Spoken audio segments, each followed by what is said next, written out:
لیکن ہمیں آگے بڑھ کے بات کرنی ہے. سلمان صاحب ابھی ذکر ہوا کہ اس سارے بحران کا ذمہ دار الیکشن کمیشن ہے. اگر وہ مخصوص نشستوں کا فیصلہ وقت پر کر لیتا تو آج ایسی نوبت ہی نہ آتی. کل اجلاس ہے الیکشن کمیشن کا.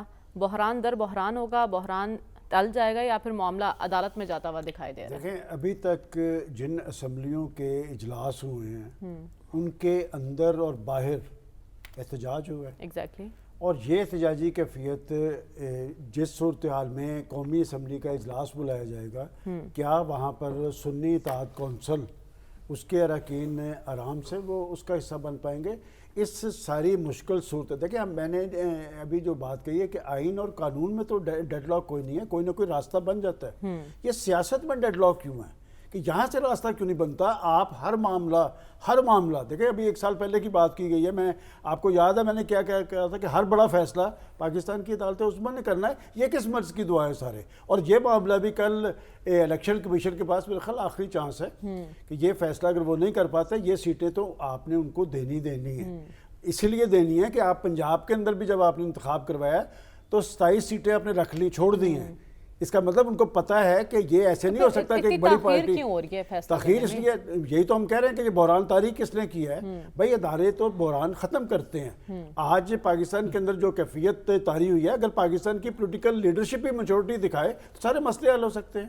یہ پریزیڈنٹ صاحب کو یہ کیوں کرنا پڑا ہے کہ بعض یہ کہ پنجاب میں بھی انہوں نے سیٹیں چھوڑ دی ہیں, سندھ میں بھی چھوڑ دی ہیں. اس کا مطلب انہیں یہ تو پتہ ہے کہ یہ جو سیٹیں ہیں یہ جانی تو ان کے اس میں, تو لہٰذا وہ آرام سے یہ معاملہ طے کر لیتے ہیں. کل ان کا اجلاس ہے, یہ اگلا ہفتہ پھر مجھے لگتا ہے یہ جو بڑے فیصلے ہیں یہ پاکستان کی عدالت عظمیٰ میں جائیں گے. لیکن یہ سوالیہ نشان ان کے آگے ضرور کھڑا رہے گا کہ جی آخر کیا وجہ ہے جن سے ہم یہ توقع کر رہے ہیں کہ جی IMF سے رجوع ہونا ہے, پاکستان کے معاشی مسائل, بڑے بڑے بحران, ان کا حل کیا ہوگا اگر ہم یہ مسئلہ, یہ اجلاس کا مسئلہ ہی نہیں حل کر پا رہے ہیں. فیصلہ عدالت میں ہی جانا ہے تو پھر ان اداروں کی کیا حیثیت ہے؟ دیکھیں بات یہ کہ یہ بات تو آپ کہہ سکتے ہیں, ہم تو یہاں پر اداروں کو اٹھا کے ہم پتہ نہیں کہاں لے گئے. یہ سیاسی جماعتیں بھی ادارے ہیں, یہ پولیٹیکل سسٹم کے یہ سیاسی جماعتیں بھی ادارے ہوتے ہیں اور ان سے جمہوریت اسٹرنتھن ہوتی ہے. پہلے آپ نے ان سے ان کا نشان لے لیا, پھر ان کو الیکشن نہیں لڑنے دیا, وہ انڈیپینڈنٹ حیثیت میں لڑے, اور پھر سنی اتحاد کونسل کے نام سے ایک ٹیکنیکل پوائنٹ ضرور ہے کہ سنی اتحاد کونسل نے اپنی کوئی فہرست نہیں دی تھی. دیکھیں یہ ٹیکنیکل پوائنٹ اس حد تک تو الیکشن کمیشن درست کہہ رہا ہے کہ ان کی فہرست نہیں ہے. وہ فہرست وہاں پر دیتے تو اس پہ وہ بات کرتے. کل کا اجلاس بڑا امپورٹنٹ ہے, اور اگر الیکشن کمیشن کوئی فیصلہ نہ کر سکا تو پھر ساتھ ہی عدالت عظمیٰ ہے, اور بالآخر فیصلے جو ہیں پاکستان کی عدالت عظمیٰ میں ہوں گے. ٹھیک ہے, سنی اتحاد کونسل کی آپ نے بات کی کہ اس نے پہلے فہرست نہیں دی تھی, لیکن ایک مثال موجود ہے ڈاکٹر صاحب. 2019 میں بلوچستان عوامی پارٹی کی جب انتخاب ہوا اس کے بعد پارٹی کی حیثیت سے وہ سامنے آئی اور انہیں پھر مخصوص نشستیں دے دی گئی تھی. تو اس مثال کو سامنے رکھ کر فیصلہ نہیں کیا جا سکتا؟ وہ تو فیصلہ کرنے کی نیت پہ ہے نا. دیکھیں نا, معاملات کو الجھایا بھی جا سکتا ہے, معاملوں کو سلجھایا بھی جا سکتا ہے. یہ نیت پہ ڈیپینڈ کرتا ہے. لہٰذا اب میں نے تو پہلے آج اس پروگرام میں بہت پہلے یہ بات کہی تھی کہ الیکشن کمیشن اس میں نیگیٹو پلے کرے گا سیٹوں کے ایلوکیشن میں, اور اعتراض جو آپ نے کہا تھا, میں نے کہا یہ اعتراض الیکشن کمیشن کرے گا. اور چونکہ الیکشن کمیشن کی ایک نیگیٹو اپروچ ہے ایک پارٹی PTI کے بارے میں, لہذا وہ یہاں بھی یہی گیم کھیلے گا. تو اب آپ کل کیا فرق پڑتا ہے, میٹنگ ہوگی, وہ اپنے اصول اور قاعدے کے مطابق جو بھی فیصلہ جو ہے وہ کر دیں گے. بنیادی طور پر الیکشن کمیشن جو ہے وہ الیکشن کروانے کے بندوبست میں اپنی جو ہے نا وہ حیثیت کو مضبوط بنانے کے چکر میں ہے, بجائے سے کہ الیکشن کمیشن کا کام یہ ہوتا ہے کہ الیکشن کو فیسیلیٹیٹ کرواتے ہیں تاکہ بہترین اچھا الیکشن ہو, اس کی جگہ اچھی پارلیمنٹ بنے. لیکن یہاں تو عدالت کا بھی رول وہ پلے کرتا ہے. مسئلہ یہ ہے کہ ہم نے اس دفعہ پہلی دفعہ یہ عملی طور پہ دیکھا ہے کہ کنٹیمپٹ آف الیکشن کمیشن کے تحت بھی اب کیسز چلنے شروع ہو گئے ہیں. اب پہلے تو کنٹیمپٹ آف کورٹ ہوا کرتی تھی جس کا لا موجود ہے, کنٹیمپٹ آف کورٹ کا تو بڑا کلیئر. اچھا, یہاں اب کنٹیمپٹ آف الیکشن کمیشن کے بھی معاملات آ گئے ہیں. تو اب ہم کیا گفتگو کریں؟ پاکستان کے اندر اس طریقے سے اگر آپ آئین کو لاپرواہی سے ڈیل کریں گے، موجودہ سچویشن سینیریو کو میں کل بگڑنے کیا دیں، فیصلہ ایکسپیکٹڈ ہے ڈاکٹر صاحب الیکشن کمیشن کا؟ جوتیوں میں دال بٹے گی، بس یہ فیصلہ ایکسپیکٹڈ ہے، تو فیصلہ تو کہیں اور ہوگا جا کے. ٹھیک ہے، تو رسول بخش رئیس صاحب آپ کو کیا لگتا ہے، بحران ٹلے گا یا ایک نئے بحران کی طرف ہم چلے جائیں گے؟ میرے خیال میں بحران زیادہ دیر نہیں چلے گا. الیکشن کمیشن نے منفی فیصلہ کرنا ہے، اور الیکشن کمیشن یہ وہ ہے دنیا کا الیکشن کمیشن جو پاکستان کا ہے، جو بجائے اس کے کہ مسائل کو سلجھائے یہ مسائل پیدا کرتا ہے، بجائے اس کے کہ بحرانوں کو ختم کرے یہ بحرانوں کو جنم دیتا ہے. اور میرا خیال یہ ہے کہ وہ اتنا آزاد بھی نہیں ہے جتنا یہ اپنے آپ کو آزاد کرنے کی کوشش کر رہے ہیں. اور بات یہ ہے کہ سوچنا یہ چاہیے کہ اگر آپ کا مقصد ملک میں معاشی ترقی اور استحکام ہے تو سوچنا یہ چاہیے کہ جو اقدامات آپ نے پہلے کیے ہیں یا اب کر رہے ہیں اس سے کیا استحکام پیدا ہوگا. انتخابات کے جو مقاصد تھے کہ ملک میں استحکام پیدا ہوگا وہ کیا پیدا ہو سکے گا؟ جس قسم کے حالات پیدا ہو رہے ہیں اس سے تو آپ کی ہماری عام لوگوں کی زندگی متاثر ہوگی، اور اس کے ذمہ دار الیکشن کمیشن پاکستان کو ہی ہم ٹھہرائیں گے. لیکن اس کا حل یہی نکلے گا کہ اگر وہ فیصلہ کرتے ہیں کہ جی کہ وہ پی ٹی آئی کو یہ سیٹیں نہیں دیتے، سنی اتحاد کو نہیں دیتے، تو وہ ظاہر ہے کہ وہ الیکشن وہ ہائی کورٹ میں جائیں گے، سپریم کورٹ میں جائیں گے، وہ فیصلہ آ جائے گا، مسئلہ ختم ہو جائے گا. یعنی معاملہ ایک دفعہ پھر عدالتوں میں جانا ہے، اگر پھر ان کو وہ نہیں ملیں گی تو پھر وہ باقی پارٹیوں کو ڈیوائیڈ تقسیم ہو کر جائیں دیں گی. گے. یہ بھی معلوم نہیں کہ وہ باقی پارٹیوں کو دینا چاہتے ہیں یا ان کو اگر نہیں دیں گے تو ظاہر باقی پارٹیوں میں ڈیوائیڈ ہو جائیں گے. لیکن معاملہ پھر کیسے آگے بڑھیں گے ڈاکٹر صاحب؟ اگر عدالتوں میں جانے ہیں اور پھر سڑکوں پہ ہی آنا ہے تو پھر حکومت کیسے چلے گی؟ حکومت جو ابھی بنی بھی نہیں دیکھیں، ہے. حکومت چلانے کے دو طریقے ہیں. ایک تو یہ ہے کہ سیاسی جماعتوں کے درمیان میں مفاہمت ہو اور آئین اور قانون کے مطابق اور احتساب کے دائرے میں رہتے ہوئے سب لوگ اپنا کام کریں، اور ساتھ یہ ہے کہ پاکستان کے اداروں کو چلاتے ہوئے ملک میں معیشت کو بہتر کریں، حکومت کی کارکردگی کو بہتر کریں، لوگوں کے لیے ریلیف دے. اسی صورت میں آ سکتے. یہ نہیں ہے کہ آپ تندور میں روٹی اور فلانی روٹی وہ نہیں ہو سکتا. وہ اگر نہیں کریں گے تو عدم استحکام، بے چینی، احتجاج، سڑکوں کے اوپر لوگ ہوں گے، اسمبلیوں کے اندر شور شرابہ ہوگا.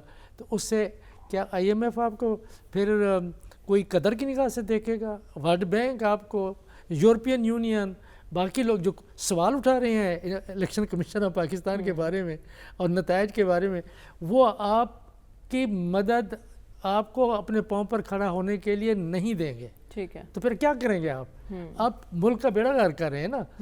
اگر کوئی پاکستان میں کوئی مخلص کوئی سیاستدان ہو سکتا ہے تو اس کی پوری کوشش یہ ہونی چاہیے کہ مفاہمت ہو اور ملک کے اندر استحکام ہونا چاہیے. اس کے چانسز آپ کو کتنے لگ رہے ہیں اس پر ہم آگے چل کر بات کریں گے، لیکن پہلے صاحب بات ہو رہی ہے الیکشن کمیشن کی. کل جو اجلاس ہونے جا رہا ہے نتیجہ خیز ہوگا وہ اجلاس؟ دیکھیں، نتیجہ خیز تو ہو سکتا ہے، لیکن وہ نتیجہ کیا ہوگا، کیا اس سے جو آپ استحکام اور آپ سیاسی ٹھہراؤ کی جو ہم توقع کر رہے ہیں یا جو ہمارا مطالبہ ہے، کیا وہ پورا ہو سکے گا؟ تو وہ جواب تلاش کرنا زیادہ ضروری ہے. میری نظر میں الیکشن کمیشن اتنا متنازع ہو چکا ہے، چاہے ان کا کوئی بھی فیصلہ اس وقت جو بھی آئے گا سامنے تو اس کو تسلیم نہیں کیا جائے گا، اور اس پہ فریقین کی جانب سے ضرور اعتراض اٹھایا جائے گا. اور اس کی وجہ خود الیکشن کمیشن کا ابھی تک روا رکھا ہوا اپنا سلوک اور ان کا اپنا کردار ہے. اگر الیکشن کمیشن نے آئین کے مطابق ہی سارے فیصلے کیے ہوتے اور ان کا جو الیکشن کمیشن کے جو ضابطے ہیں اگر اس کو مد نظر رکھتے ہوئے بغیر کسی مخاصمت اور بغیر کسی بدنیتی کے وہ عمل پیرا ہوتا تو آج شاید ہم یہ بات نہ کہتے. لیکن ابھی تک جو حالات اور واقعات ہمارے سامنے آئے ہیں اس میں الیکشن کمیشن کی بدنیتی اور اپنے فرائض سے غفلت بالکل واضح طور پر نظر آ رہا ہے. اس کے ساتھ ساتھ ہماری یہ بدقسمتی ہے کہ ہمارے ہاں جو نظام ہے وہ آئینی ڈھانچے کے مطابق نہیں ہے. یہ ایک طاقتور جتے کا ایک سسٹم ہے یہاں پہ، اور وہ طاقتور جتہ جب بھی اور جس وقت بھی جس طریقے سے آئین اور قانون کو استعمال میں لانا چاہے وہ لا سکتے ہیں. اس وقت بھی الیکشن کمیشن کا یہ خیال ہے یا ان کا یہ ادراک ہے کہ سنی اتحاد کونسل نے چونکہ فہرست ہی نہیں جمع کی ہے اس لیے ان کو محسوس نشستیں دینے میں وہ لے تو لال سے کام لے رہا ہے. لیکن جو لوگ منتخب ہوئے ہیں, جن لوگوں نے کونسل میں, سنی اتحاد کونسل میں شمولیت اختیار کی ہے, وہ عوام کے منتخب نمائندے ہیں, اور آپ کو آئین اور قانون کے مطابق ان منتخب نمائندوں کے جتنی تعداد میں محسوس نشستیں بنتی ہے آپ کو دینا ہی پڑے گا اگر آپ آئین اور قانون کی بات کرتے ہیں. اور اس میں آپ پھر بہانہ بازی اور ہیلے بازیوں میں آپ مصروف ہو جاتے ہیں. آپ نے اچھی مثال دی, باپ پارٹی کو کس کھاتے میں آپ نے محسوس نشستیں دیے. اب سنی اتحاد کونسل کا وہ ڈھانچہ اتنا مضبوط نہیں تھا کہ وہ اپنی فہرستیں دے دیتا. اب انہوں نے ایک پارٹی میں شمولیت اختیار کی, ایک پارٹی نے ان کے ساتھ الحاق کر دیا ہے, اب ان کا حق بن رہا ہے. تو جس طرح باپ کو آپ نے اکاموڈیٹ کیا تو اس پارٹی کو بھی آپ اکاموڈیٹ کرے. اگر اس طرح نہیں کریں گے, آپ چیزوں کو الجھائیں گے, تو اس سے یہی تاثر ابھرے گا.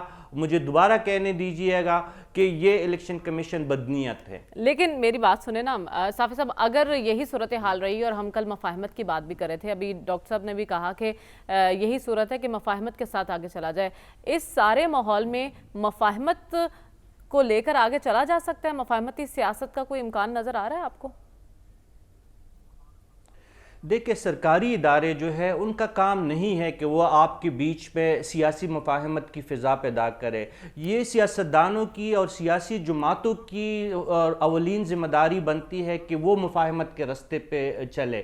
اس وقت ہم بات جو اس سے پہلے کر رہے تھے وہ آئین اور قانون کے دائرے میں رہتے ہوئے ہم ایک موضوع کا جائزہ لے رہے تھے. جو آپ کا سوال ہے وہ ہماری سوسائٹی میں اور ہماری سیاسی نظام میں ایک دوسرے پر جو عدم اعتماد ہے, ایک دوسرے سے جو نفرت ہے, ایک دوسرے سے جو منافرت ہے, آپ اس کی بات کر رہے ہیں. اگر اس منافرت اور اس نفرت کو ہم نے ختم کرنا ہے, سیاسی جماعتوں کو اگر وہ کام مقصود ہو, تو اس پہ تمام سیاسی جماعتوں نے پہل کرنا ہے, ایک دوسرے کے ساتھ بات کرنی ہوگی. اور اس پہ قیدی نمبر 804 کا کردار انتہائی اہم ہے. کیا ہی اچھا ہوتا کہ وہ صرف پیغام ہی جیل سے دیتے کہ وہ پیپلز پارٹی کے ساتھ بھی بات کرنے کے لیے تیار ہے, پارلیمان کو چلانے کے لیے, وہ باقی جماعتوں کے ساتھ بھی پارلیمان کو چلانے کے لیے تیار ہے, تو آج فضا ہی مختلف ہوتی. ان لوگوں کو یہ گل کھلانے کا موقع ہی نہیں ملتا. لیکن پہل کسی جانب سے نہیں ہو رہی ہے. یہ باقی لوگ بھی جو بغل میں چوری اور منہ پہ رام رام لگائے ہوئے ہیں, جو مفاہمت کے بڑے بادشاہ گر بنے پھر رہے ہیں, یہ تمام لوگ جو ہے یہ صرف منہ کی مفاہمت چاہتے ہیں, دل میں ایک دوسرے کے لیے بغض ہے, دل میں ایک دوسرے کے لیے غصہ ہے, انتقام ہے. یہ آپ انفارمیشن دے رہے ہیں؟ جی میں انفارمیشن دے رہا ہوں کہ نیا پرائم منسٹر پہلے بھی بات کر چکا ہے چارٹر آف اکانومی کی, وہ پھر دوبارہ پیشکش کرے گا, اور وہ انہی سے بات کرنا چاہیں گے جو اس وقت قید میں ہیں؟ بالکل بات کرے گا. آج یاس صادق اور سعد رفیق کا بیان بھی دیکھ لیں, انہوں نے بھی یہی بات کی ہے کہ مفاہمت سے ہی آگے چلا جا سکتا ہے. ٹھیک ہے, تو صاحب اگر ایسا ہوگا تو پھر تو آپ کو لگ رہا ہے نا کہ پھر حالات بہتری کی طرف جائیں گے؟ اللہ کرے. دیکھیں, اگر اس فریق کے جانب سے اگر پہل کی جائے گی جس کے جانب سلمان غنی صاحب اشارہ کر رہے, تو میرے خیال میں اس کا کوئی نتیجہ نہیں نکلنے والا.